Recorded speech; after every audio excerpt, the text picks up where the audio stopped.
In our cash flow statement, we're going to classify our cash flows. And what that means is every single inflow or outflow of cash is going to go in one of three groups. It's either an operating activity, which is defined as the cash flows resulting from the provision of goods and services in the day-to-day operations of the business.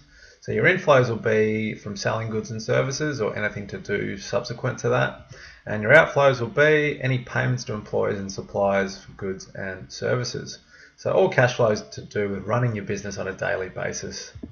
Your investing activities, they are cash flows relating to the sale or purchase of non-current assets. So inflows in this section will be when the business sells a non-current asset. Outflows will be when the business buys a non-current asset with cash. Lastly, we've got financing activities. They're cash flows that result from changes in the firm's financial structure. So there's two types of inflows and two types of outflows. So firstly, we've got capital contributions by the owner, and the opposite of that would be drawings. So that'll be an inflow and an outflow in the financing section. And secondly, going to the bank and borrowing money. It's not money that comes from the day-to-day trading, so it's not an operating activity. It's not coming from selling a non-current asset, so it's not investing. So it goes in the financing section. And likewise, and when we repay any loans, they would also be a financing outflow. So there are our three sections. So looking at sort of the life of a business, what happens? Person goes to the bank to borrow money to start their own business. That's a cash flow in the financing activity section.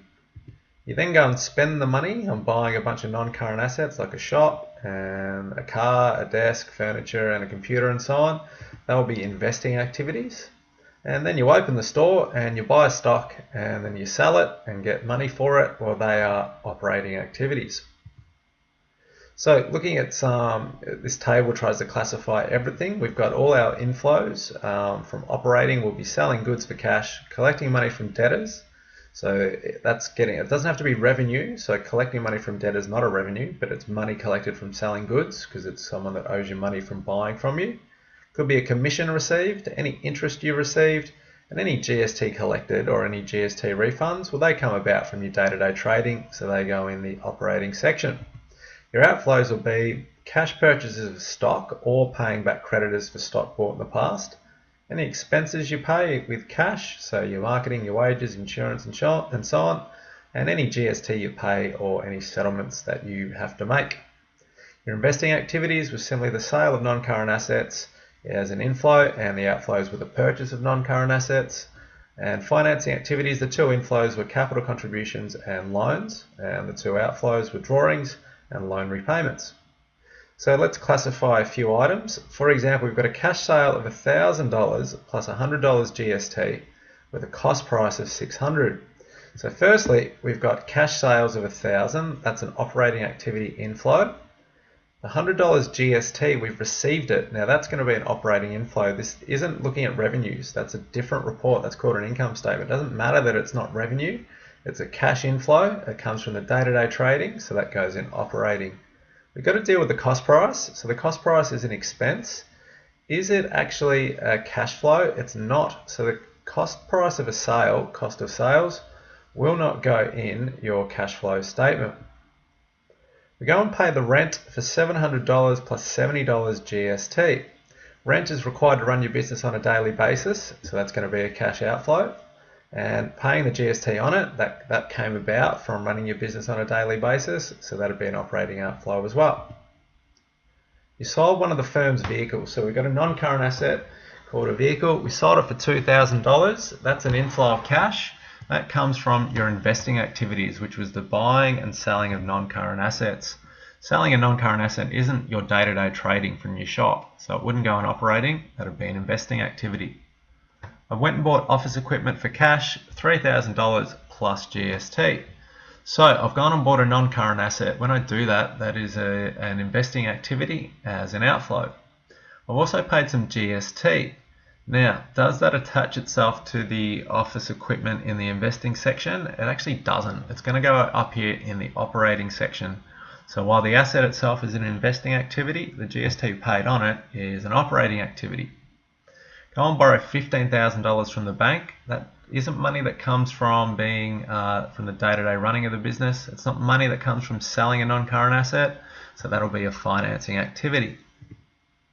The owner goes and makes drawings of $500. It's not cash that's leaving the business for the day-to-day running, so it can't be operating. It's not cash that's spent on a non-current asset, so it can't be investing. So that'll be a financing activity. $300 in interest has been earned on our investments. Interest, it's a tough one, sometimes comes up, can be difficult to know where it is. It's not a financing activity, it's not a capital contribution or a loan. It's not an inflow that comes from selling a non-current asset, so it can't be an investing activity. So it's got to go in the operating activity section. It comes about from running your business on a daily basis. We make a payment to the bank of $700, $600 of that is a loan repayment, and $100 is an interest expense. So, two items here. The $600 loan repayment we learned was a financing activity.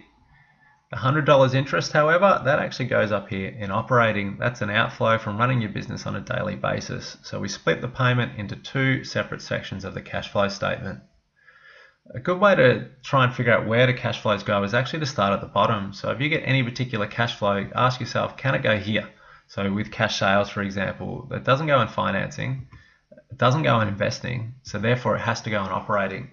Because 90% of the items usually go in the operating section, if you use this approach, it's going to be quite simple. So for example, payments to creditors, they don't go in financing, they don't go investing, so they must be operating.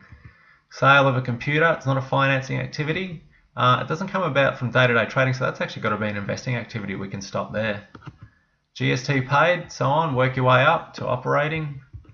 Receipts from debtors, not financing, not investing, that's an operating. Purchase of a vehicle, it's not financing, but it is an investing activity. Capital contribution, that is a financing activity, so we don't need to go any further. Interest paid, not a financing activity, not an investing activity, so it's got to be an operating. And interest received, not a financing activity, not an investing activity, it's got to be an operating activity. Loan repayments, they are a financing activity, so we can leave it there. And that's a pretty comprehensive list of transactions and where they go or how they're classified in the cash flow